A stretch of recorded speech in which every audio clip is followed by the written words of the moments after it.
Our world is full of surprises. From the primitive wilderness, through countless ages, life has undergone severe trials, and simple life forms in nature have evolved into more complex plants and animals. Major climate changes have threatened the existence of all life forms. Yet, life has persisted. About 2 million years ago, life that would change the fate of the planet emerged. Standing at the farthest end of world history are the people of the Stone Age. Humans are the children of nature, the product of billions of years of evolution in the natural world. People do not always appreciate this long process of human evolution. It was only a little over 100 years ago that humans truly recognized this fact. Before that, people could only attribute the origin of humanity to an omnipotent and omniscient God, which is why almost every nation has beautiful myths about the creation of humans by gods. Modern scientists refer to this divine creation of humans as creationism or special creationism. However, modern scientific research provides evidence of a completely different process of human evolution. Now, please join us in exploring how our ancestors took the first step in creating the magnificent world history. Christianity believes that humans were created by God. The book of Genesis in the Bible says that God created day and night, heaven and earth, plants, aquatic animals, and the sun, moon, and stars in the first 5 days. On the sixth day, he made a man named Adam from clay. Later, seeing Adam's loneliness, he took one of his ribs and turned it into a woman named Eve, who became Adam's perfect wife. Thus, we humans are all descendants of Adam and Eve. People once firmly believed in this statement, which also led to some interesting theories. An Irish archbishop named Ussher, based on the Bible, calculated that God created humans in 4000 BC. A priest from St. John's College at Oxford University further refined the time of Adam's birth to the hour, namely 9:00 a.m. on March 23rd, 4000 BC. In the eyes of these priests, our world history began at this moment. Although special creationism has long held a dominant position, people of all nations were not just parrots echoing others' words. For example, in ancient Greece, there were a group of intellectual laborers who loved wisdom and focused on observing the universe and reviewing life. Among them, the Milesian school often went against the opinions of the majority. Anaximander of this school even asserted that humans evolved from a fish-like creature in the sea. If we do not count the totem worship of primitive people, this might be the earliest statement that humans originated from the animal kingdom. We call this view spontaneous generation. According to today's level of human understanding, spontaneous generation is closer to the truth than creationism. However, both are actually assumptions made by ancient people following their feelings, filled with childlike innocence. Nevertheless, with our current knowledge and hindsight, we can easily dismiss such views. In the 18th century, the father of modern biological classification, Swedish botanist Linnaeus, discovered that humans and apes have many similarities. Therefore, when devising the animal classification system, he grouped humans and apes together, collectively referred to as primates, which means first-class intelligence. This classification provided new insights into solving the mystery of human origins and the beginning of world history. The French scientist Buffon further developed this theory by proposing the hypothesis of human-ape common ancestry. However, he was still in the late period of Christian ideological dictatorship, so his ideas were immediately attacked by defenders of the Bible, and he barely passed through a public review at the University of Paris. But his ideas influenced his student Lamarck. At that time, the French Revolution brought a spring breeze of ideological liberation, creating a free and open atmosphere of thought. Lamarck was a great pioneer of evolutionism.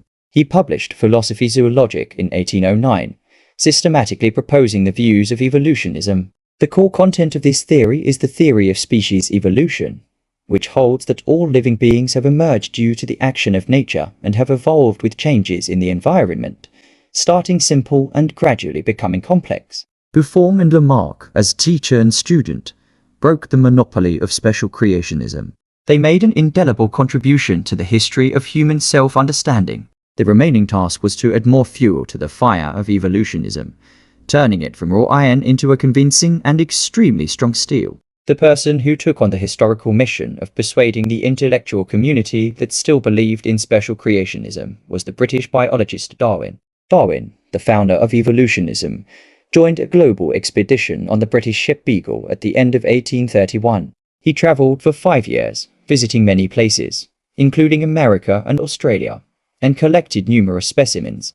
After returning to his country in October 1836, he spent about 20 years collecting data and conducting in-depth research, and in 1859, he published the epoch-making work on the origin of species. He pointed out that all animals and plants are the products of long-term evolution in nature, but he did not address the issue of human evolution. In 1871, he published The Descent of Man and Selection in Relation to Sex, which for the first time described the path of human evolution.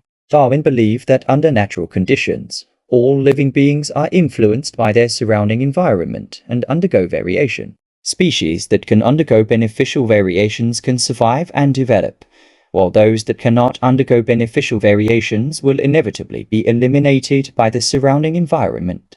This basic principle was summarized by the famous Enlightenment thinker Yan Fu in late Qing China in 8 words: natural selection, survival of the fittest.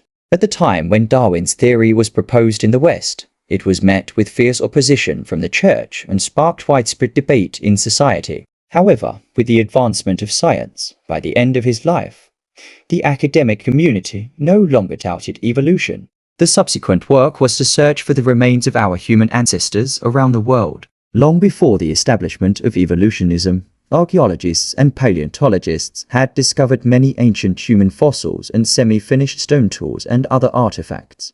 But before the establishment of evolutionism, people could not imagine that there would be humans before Adam and Eve, so they could not understand the meaning of these discoveries. After the establishment of evolutionism, the gaze of European intellectuals exceeded the boundaries of the church's paintings and began to search for traces of ancient humans around the world. A large number of ancient human fossils and the tools they used were successively discovered. These efforts have made us clearly realize the position of humans in nature and deeply feel the arduous journey our ancestors have taken. The earliest human fossils on Earth were discovered in the Olduvai Gorge in Tanzania, Africa, and the discoverers were the British paleoanthropologists, the Leakey couple. After completing his studies in African prehistory at Cambridge University, Leakey was determined to go to East Africa to search for ancient human fossils. His ideas seemed very naive at the time because, in the first half of the 20th century, major discoveries about early humans were concentrated in Asia, such as the Java man in Indonesia and the Peking man in China. However, Leakey insisted on going to Africa. He chose the Olduvai Gorge, located on the northern plains of Tanzania, a valley that is 40 kilometers long and 100 meters deep. The Leakey couple worked tirelessly there for decades, and their perseverance paid off. They finally discovered the earliest human remains in 1961, dated to between 1.7 and 1.9 million years ago. Before Homo habilis, there were even earlier human ancestors, the Australopithecus. Australopithecus is a group of fossils with great variation that have been discovered since the 1970s, existing from about 5 million years ago to 1 million years ago. The discovery of these fossils is of great significance because, before this, people generally believed that the two basic characteristics of humans were bipedalism and tool-making, which appeared simultaneously. However, the discovery of Australopithecus overturned this conclusion. Australopithecus was generally capable of bipedalism but did not make tools. The most direct evidence in this regard is the discovery of footprints of 2 Australopithecus individuals by Mary Leakey in 1976 on a plain called Laetoli, south of the Olduvai Gorge in Tanzania. There is a volcano on the Laetoli Plain, which has erupted and formed a thick layer of volcanic ash deposits around it. During a playful fight with elephant dung, one of the archaeologists fell to the ground and discovered animal footprint traces in the consolidated volcanic ash layer. The archaeologists then dug along this trace and unearthed a footprint strip tens of meters long.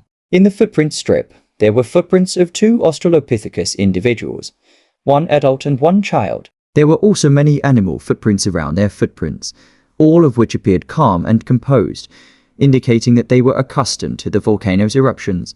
Starting from Homo habilis, world history entered its initial stage, the Stone Age. Stone tools were the basic weapons in the struggle for survival of our ancestors. According to the different tool-making techniques, the Stone Age is divided into 2 major stages, the Paleolithic and the Neolithic, with a transitional stage in between, known as the Mesolithic or Epipaleolithic.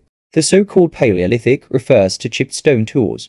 The Paleolithic age lasted the longest, from 1.8 million years ago until about 15,000 years ago. Due to the vast span of time, for ease of understanding, archaeologists have divided this period into three shorter periods: the early, middle, and late Paleolithic.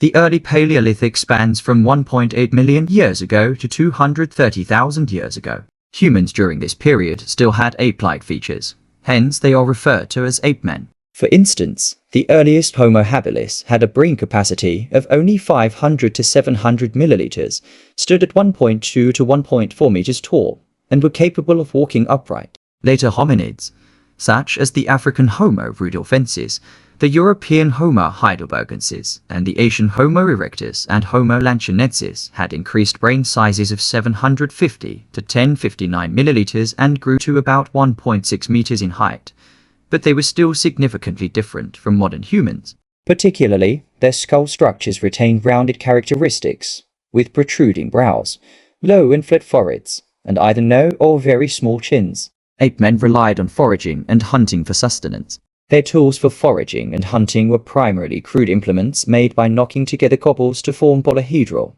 conical, and other shapes. They used these rudimentary tools to stab, hunt, and cut more docile, large and medium-sized animals, such as giraffes, wild horses, elephants, hippos, antelopes, and so on.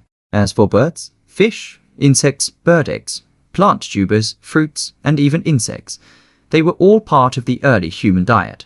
With the accumulation of millions of years of survival experience, people in the early Paleolithic period gradually became able to produce their own products according to their own intentions. Multipurpose stone tools began to appear, such as hand axes, scrapers, and pointed tools, all formed by striking on both sides. Between 1 million and 500,000 years ago, ancient humans in various parts of the world successively mastered the skill of artificially controlling natural fire. Archaeologists have found evidence of controlled use of fire at sites such as Chezawanda in Kenya, Shahudu in Shanxi, China, and the Peking Man site at Zhoukoudian. The use of fire has epoch-making significance in world history, and its importance cannot be overstated. Fire was used for processing food, keeping warm, and self-protection. Cooked food not only tastes better, but is also easier to chew and digest. High-temperature heating of food can form more than 200 new compounds, promoting the evolution of the human body's internal organs, brain, skeleton, and mouth to accelerate. Fire was also used to drive away wild animals and process wooden tools, leading to an unprecedented improvement in human ability to hunt animals. Large beasts such as woolly rhinoceroses, wild oxen, and saber-toothed elephants became the prey of primitive humans. More importantly, with fire, humans no longer had to endure the elements and migrated into caves that could shield them from wind and rain. In this way, during the four major ice ages that began about 1 million years ago, humans not only survived in the icy wilderness of the northern hemisphere, but also migrated to most regions of the Old World. As for their social structure, the leaders of the communes were usually elected by the members of the commune. During the clan and tribal stages, the commune practiced strict exogamy, with members of the commune required to seek their spouses outside the commune. There was strict social division of labor within the commune, with men going out to hunt and women staying at the residence to care for children and forage for various wild plants. The endocranial structure of the Peking Man skull confirms that human decomposition and ability emerged in the early Paleolithic, around 500,000 years ago, coinciding with the invention of artificial use of fire. As time moved to about 250,000 years ago, the Middle Paleolithic, humans began to transition from the ape-man stage to our modern humans. Upright walking was not only liberating the human hands, but also causing certain related changes in body parts. Specifically, in terms of the vocal organs, as humans walked upright and the palate rose, the snout would recede, and the mouth and throat would form a right angle. This right angle is one of the distinctions between humans and other animals, which is conducive to producing a variety of sounds.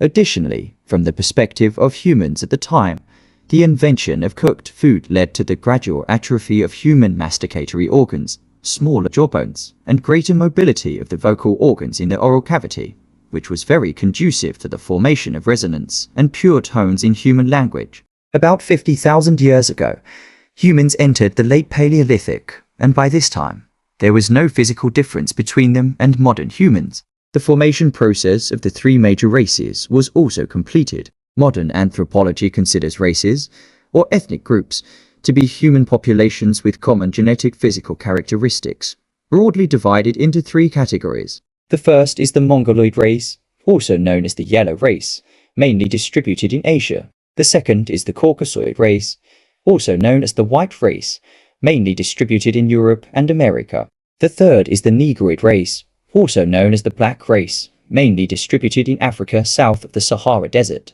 The differences in physical characteristics between races are mainly manifested in four aspects: skin color, eye color, hair color, and body type. These different characteristics are formed under the influence of different geographical environments. For example, most black people have dark skin, which helps protect the body from ultraviolet radiation. Most black people have curly hair, which improves the body's insulation. For instance, most white people in Northern Europe have prominent nasal bridges and long, narrow nasal passages, which are conducive to warming cold air. These phenotypic characteristics further prove that human physique is influenced by different geographical environments and has gradually evolved. However, this has nothing to do with the superiority or inferiority of intelligence or character.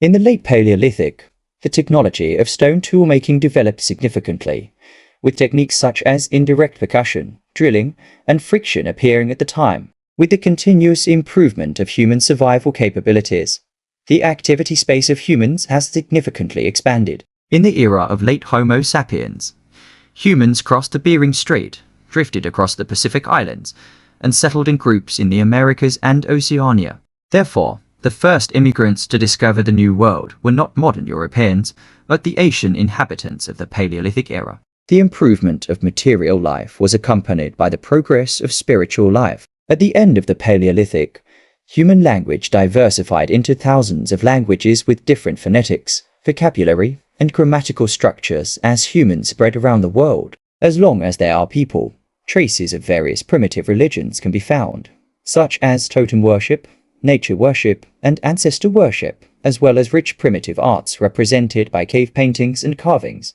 These rock paintings depict dances that express their joys and sorrows.